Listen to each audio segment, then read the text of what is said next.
The ice should not have groaned like that. It wasn't the usual shifting, cracking complaint of a continent locked in frozen silence. It was deeper, wetter, like something vast moving beneath the surface. I remember standing on the edge of Boreas Station's excavation trench, breath crystallizing in the midnight sun, staring down at the black fissure we'd been ordered to widen. I told myself it was nothing more than ancient pressure releasing. But even then, my stomach clenched as if my body knew a truth my mind refused to hold. We weren't supposed to be here. That's what Dr. Halverson said the night before when the whiskey loosened his tongue. There are places the ice doesn't want us to touch, he muttered, pale hands cupped around his glass. He'd been on polar digs longer than anyone, a man who treated silence like scripture. When he spoke, we listened, but the funding came from higher up. Faceless men in suits who wanted samples, answers, proof that whatever the satellites had picked up wasn't just a quirk of radar. And so, we drilled. The trench descended 30 feet, walls glistening with compressed layers older than civilization itself. Every strike of the auger sent vibrations up through my boots, like knocking on a door that had never been meant to open. The wind cut around us, sharp and cruel, but the sound from below, the groan, echoed louder than any blizzard. "Did you hear that?" Lena, our geophysicist, whispered beside me. Her breath fogged the air. She looked smaller in the layers of insulated fabric, but her eyes burned sharp and frightened. "Yeah," I admitted, though I wished I hadn't. She shook her head, as if already regretting the work that chained us here. "The ice doesn't sound like that." The floodlights painted everything in sterile white and shadows too long to trust. Beyond them lay nothing but endless dark ice and sky, a horizon so bar, and it felt like being marooned on another planet. The hum of generators was the only tether to civilization. Without it, the silence would have been unbearable. We kept going. Orders. Always orders.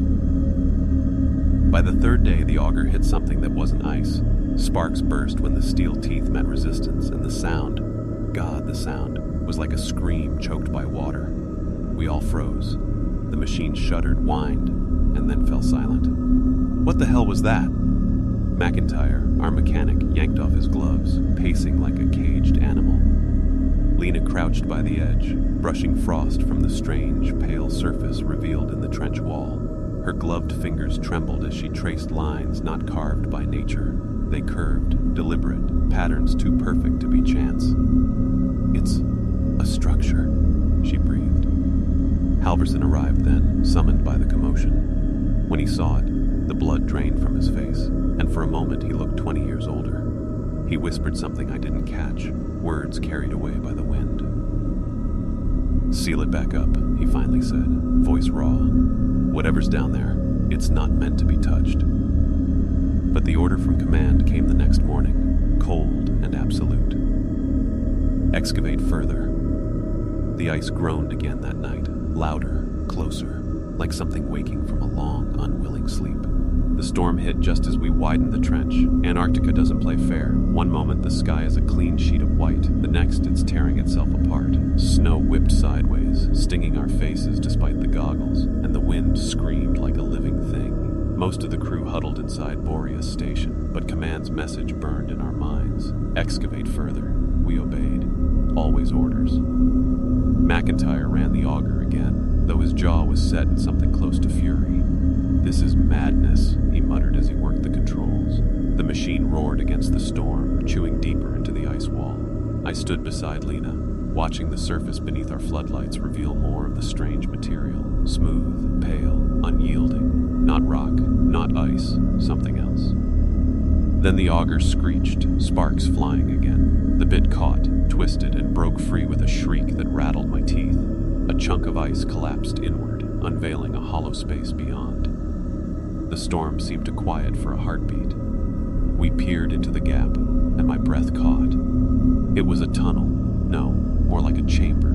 The walls slick with frost, but carved with those same alien lines Lena had traced earlier.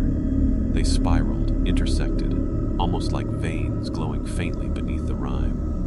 "Jesus," McIntyre whispered. Halverson arrived, his parka flapping in the gale. He didn't look at us, only at the opening. His lips moved in silent prayer or curse. "Back away," he snapped. Seal it. Now. But Lena was already sliding down into the trench, ignoring his order. Her curiosity burned too hot. She aimed her headlamp into the chamber, light cutting across the frozen dark. "It goes deeper," she said, voice shaking. "This isn't natural. Someone made this." "Someone?" McIntyre barked a laugh, harsh and brittle. "You think people built a bloody bunker under Antarctica before the ice sheets even formed? No O's," he answered. The storm surged again, howling so loud we had to shout to hear one another. Still, I couldn't tear my gaze from the shapes revealed inside that hollow. The carvings weren't just patterns, they formed something almost organic. Spirals like shells, ridges like spines, and in the center, half buried in crystalline frost, lay a mound too symmetrical to be chance.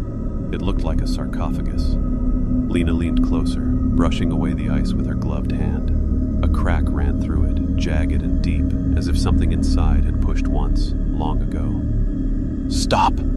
Halverson's voice cracked with desperation. He clambered down the trench wall, stumbling toward her. "Do you have any idea what you're—" The ice groaned, louder than before. The ground beneath us trembled, fine snow falling in sheets from the trench walls. The sound was not geological. It pulsed, rhythmic, like a heartbeat muffled beneath centuries of frost. Lena froze, eyes wide. Her lamp beam wavered across the sarcophagus, and for the briefest moment, I swore I saw something shift within the crack. We scrambled back, terror rising like bile. Halverson's face was ghostly pale. "We've woken it," he whispered. The storm swallowed his words, but we heard them all the same. The crack in the thing was wider the next morning. None of us said it aloud, but we all saw it. Ice sloughed away during the night, leaving the fissure exposed like a wound. Boreas Station's floodlights threw it into harsh relief, a jagged seam running across the pale surface of the sarcophagus. It hadn't been that way before. I didn't sleep. None of us did. Not really. The wind had died after the storm, but in the silence came something worse. I heard it through the metal walls of the station, through my pillow pressed against my ears, the groaning, steady, patient, as if something shifted below our feet, flexing against its prison. Halverson was first in the trench. He stood motionless before the crack, frost collecting in his beard. His breath fogged the air in shallow bursts, the way a man breathes at the gallows. "We need to stop," he said. "Not an order this time. Plea. This is not ours to open." "Orders are orders," McIntyre shot back, though his voice lacked bite. He kept his distance from the fissure, his mechanic's hands twitching as if itching for a cigarette he couldn't light in this cold. Lena crouched close, lamp beam steady. She had a scientist's hunger in her eyes, though I could see fear fighting for its place. "The material isn't ice, and it isn't stone. Look, there's fibrous structure here, organic, almost like—" She trailed off, biting her lip. "Like what?" I pressed. She didn't answer. Instead, she brushed frost away from the carvings surrounding the sarcophagus. Spirals, ridges, branching lines that almost pulsed when the light passed over them. She leaned closer, tracing with one gloved finger. "These aren't decorations. They're conduits, pathways, like veins." Halverson snapped, shoving her hand aside. "Do you want to die down here?" His voice cracked with something raw, unguarded. We'd never seen him like that. The silence that followed was broken not by us, but by the crack. It widened. The sound was not ice splitting. It was softer, wetter, like cartilage tearing. A shard fell away, shattering against the trench floor. I swear the air grew warmer in that instant, the kind of warmth that comes not from comfort, but from breath. Lena staggered back, eyes wide. "It's hollow inside." Halverson turned on me then, desperation etched deep.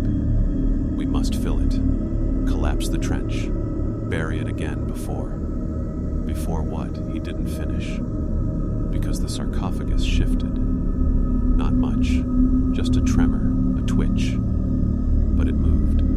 The crack quivered, frost raining down like dust shaken from old bones. I felt it in my chest, a vibration that bypassed the ears and went straight to marrow. "Jesus Christ," McIntyre whispered. Lena's voice was barely audible. "It's alive." The words hung over us, heavier than the ice itself. No one argued. We all knew, deep down, she was right. The question wasn't what it was. The question was why it had been buried here, under miles of crushing ice, locked away from the world. And what would happen now that it wasn't? We abandoned the trench at dusk, but the ice didn't abandon us. The station walls trembled with faint vibrations all through the night. I lay in my bunk, staring at the steel ceiling above, and counted the pulses. They weren't random. They were steady, rhythmic, like the heartbeat of something massive and patient. Around 3 a.m., I heard footsteps in the corridor outside my cabin, soft, dragging, like someone half asleep. I sat up, listening. The steps paused at my door. Then, after a long silence, they moved away. In the morning, McIntyre swore he never left his room. Lena, too. Halverson looked at me with hollow eyes and said nothing. We gathered in the mess, bowls of powdered oatmeal untouched. The room smelled of diesel and recycled air. Normally, we joked, tried to lighten the bleakness. Not today. No one had the strength. "It's breathing," Lena finally said. Her voice was hoarse, cracked by lack of sleep. "That chamber, it's not just hollow, it's ventilating." McIntyre slammed his spoon onto the table. "Listen to yourself. You're saying the bloody ice is alive?"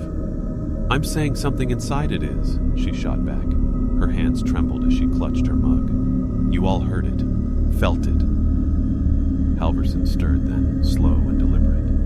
"It isn't alive. Not in any way we understand. It's older. Worse. It was buried for a reason." His voice was a rasp, like he'd aged decades overnight. No one laughed. By midday, Command sent another message. "Recover samples. Structural analysis required. No delays tolerated." McIntyre cursed under his breath. Sitting behind desks thousands of miles away, and we're the ones standing over that thing. We went back anyway. Always orders. The trench yawned in silence, floodlights flickering in the brittle air. Frost had crept farther from the sarcophagus, spreading across the walls in branching patterns. They looked distus-au-bois, urbingly like nerves. Lena descended first, roping down with steady hands though her face was bloodless. She pressed a sensor against the crack, recording temperature, vibration, trace gases. The monitor hissed with static, then spat out data none of us could interpret. Frequencies far below human hearing, patterns repeating in eerie regularity. "It's a signal," she said, "not random." McIntyre swore again, his voice breaking. "Signal to what?" Before anyone could answer, vapor seeped from the crack. Thin at first, like mist on a frozen pond, but it thickened, curling upward in slow tendrils. The air smelled different, sweet, cloying, like rotting fruit mixed with copper. My stomach clenched. "Out!" Halverson barked. He shoved Lena toward the rope, practically dragged her up the trench wall. "Masks, now!" We scrambled, fumbling with respirators. The mist rose faster, spilling into the night air, catching the light like threads of silver.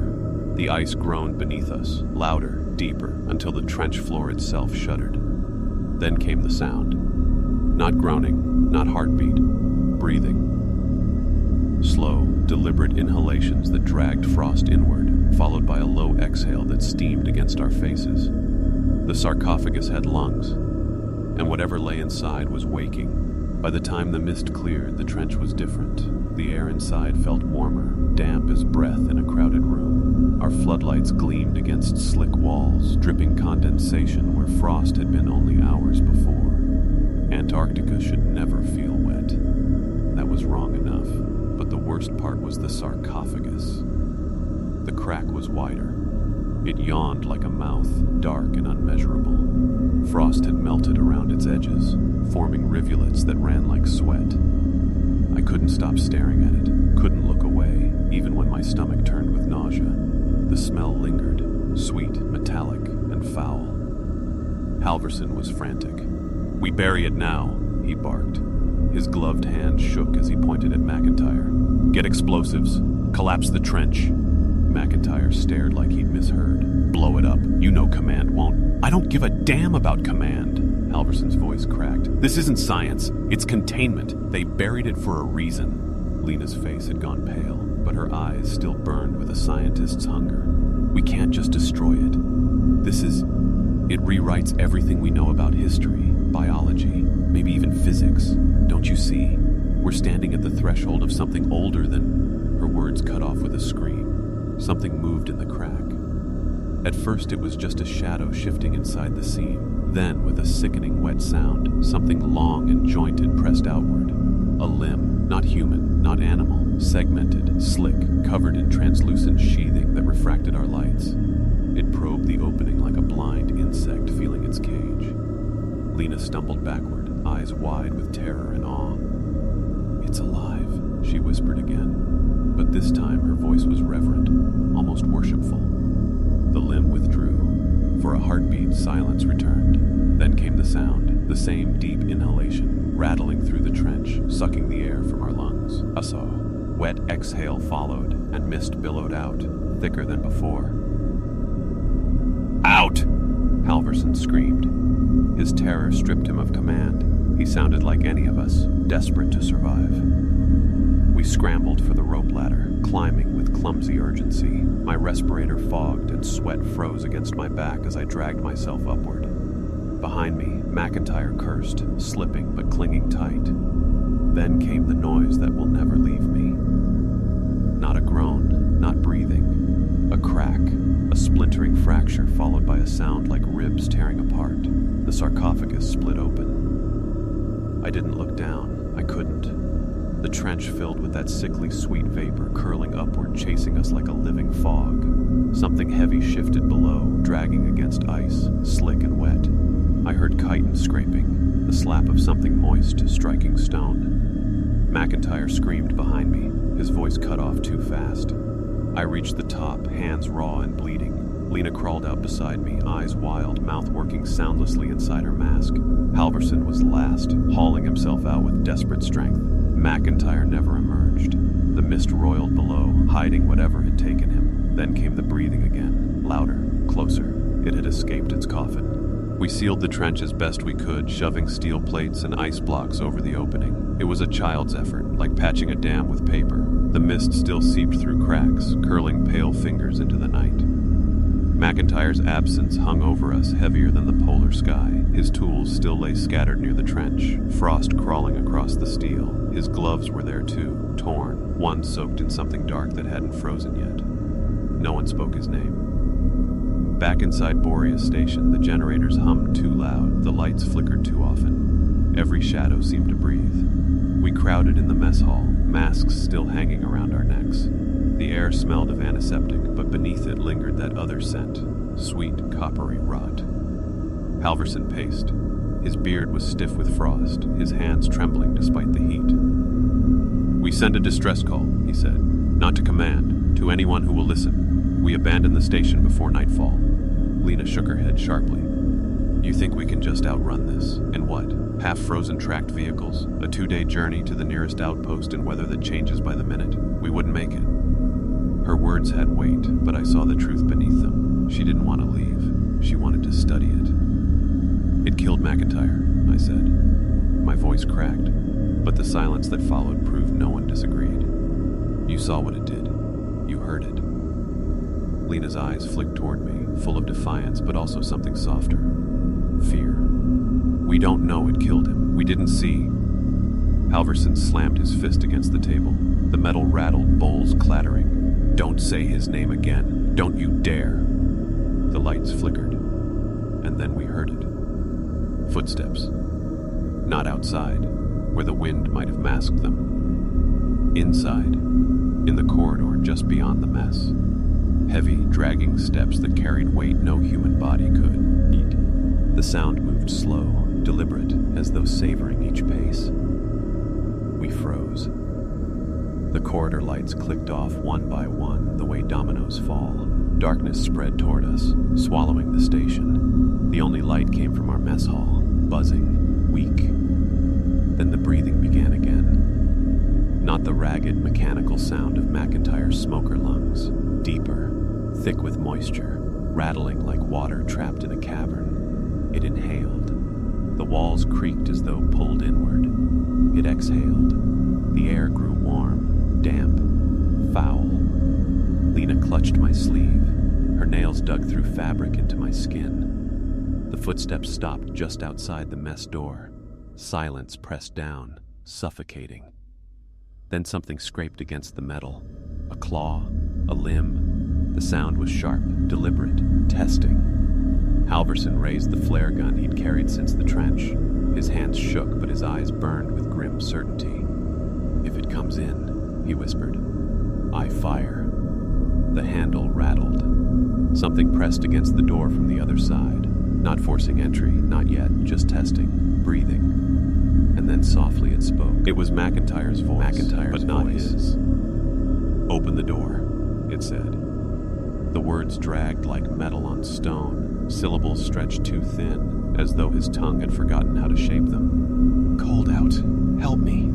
Lena's breath hitched. She half rose from her chair, eyes shining with impossible hope. "It's him," she whispered. "He's alive." Halverson grabbed her arm, yanking her back.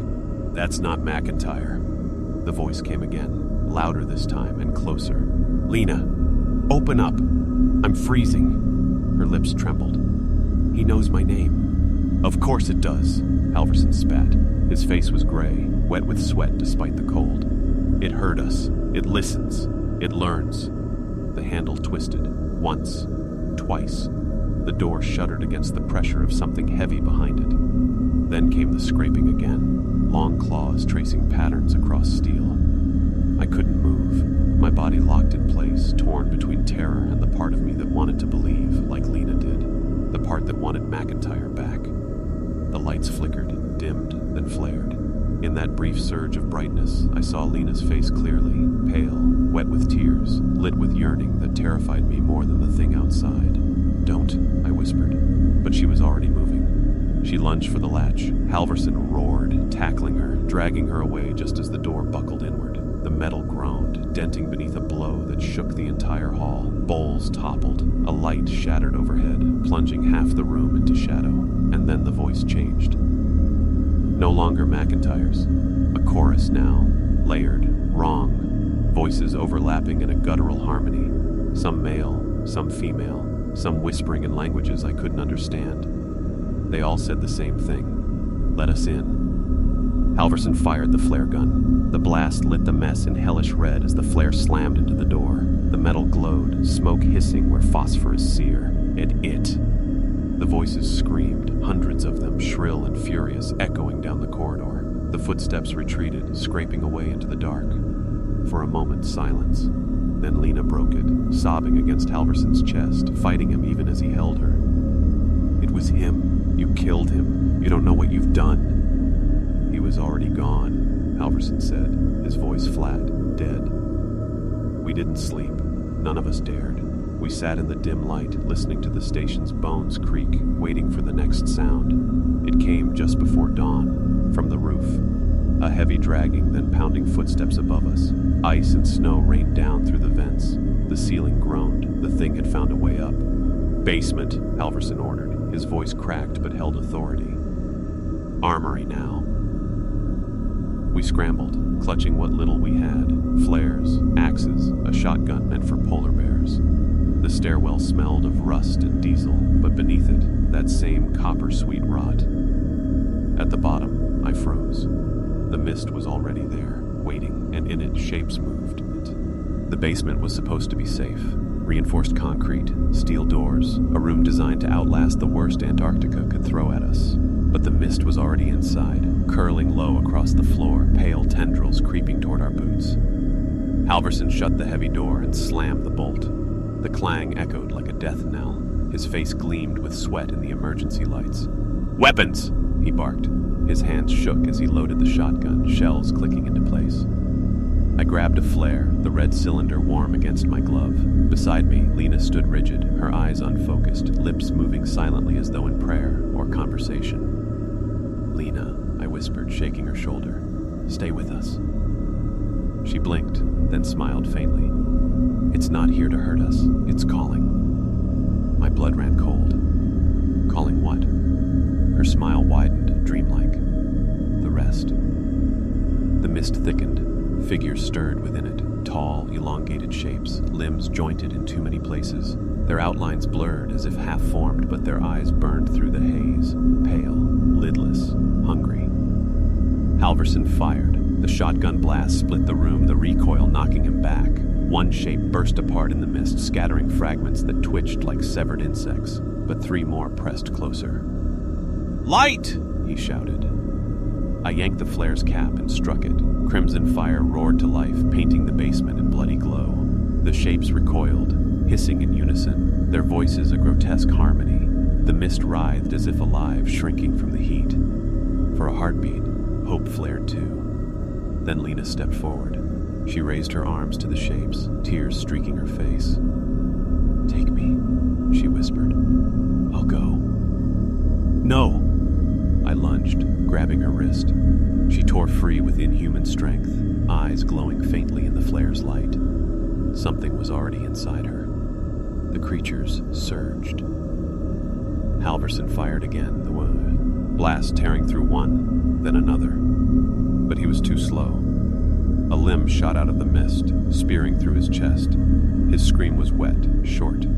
Blood sprayed across the concrete. I stumbled backward, flare shaking in my hand, breath tearing in my throat. The shapes loomed closer, their voices overlapping in a tidal wave of sound. Words, promises, commands. Join us, breathe with us, become. The emergency lights flickered, then died. Only my flare held the dark at bay. I ran. Through the choking mist, up the stairwell, heart hammering, the flare spitting sparks. Behind me, the chorus swelled, shaking the station walls. The thing had never been just one. The sarcophagus was only a lock, a seed. The real horror was spreading now, filling every corridor, every vent. I burst into the Antarctic night, lungs burning with cold. Above, the aurora writhed green and red, shimmering like veins across the sky. The ground trembled, cracks split the ice plain, mist erupting upward as though the continent itself exhaled. The flare sputtered, dying. Its light shrank to a weak ember. In the darkness beyond, shapes gathered. Not hundreds, thousands. The ice had not been a tomb. It was a lid. And now, it was open.